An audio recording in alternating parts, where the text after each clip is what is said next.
The file slid across the mahogany surface like a venomous serpent, and for a moment, Sonia's mind refused to process what her eyes were seeing. The bold, black letters at the top read, "Petition for dissolution of marriage." Below it, my signature, sharp, final, unmistakable. The air in her office turned thin. She gripped the edges of the desk, her knuckles whitening as the world tilted sideways. This isn't from him," she said, her voice unnervingly calm, as if speaking the words aloud would make them true. "He wouldn't. He knows the rules. 7 days, and then we talk. We always talk." Her assistant, a young woman named Elena who had watched me wait in that lobby for hours over the years, took a cautious step back. "Ms. Gray, the courier said it was expedited.m.or.maillards firm handles all of." "I know, what merit handles?" Sonia snapped, her composure cracking. She snatched the file and rifled through the pages, her eyes darting over the legal jargon, the asset division clauses, the signed statement acknowledging the irrevocable breakdown of the marriage. My signature was there, page after page, bold and decisive, as if I had been waiting for this moment for years. And perhaps I had. She fumbled for her phone, her fingers trembling as she pulled up my contact. The message she'd sent earlier, "I'll take you to the beach," stared back at her, marked with a gray checkmark that meant it had never been delivered. She tried calling. The automated voice answered, "The number you have dialed is not in service." Blocked. She had been blocked. The realization hit her like a physical blow. For 3 years, she had wielded the threat of divorce like a blade, holding it over my head every time I stepped out of line. Every time I failed to bend to her will.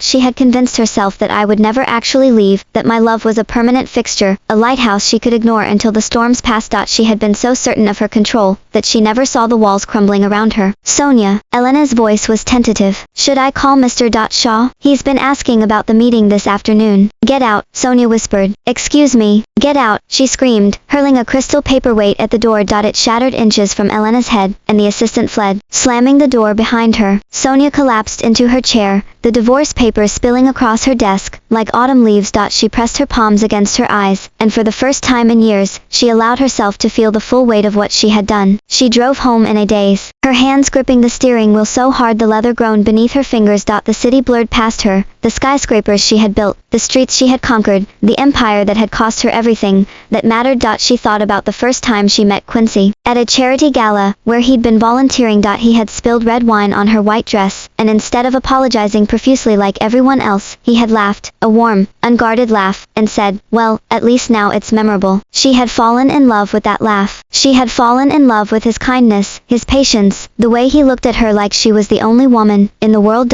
And somewhere along the way, she had forgotten how to look back. The house was silent when she stepped inside. The refrigerator was empty, the closet shelves were bare, and the lingering scent of my cologne, the woodsy one she always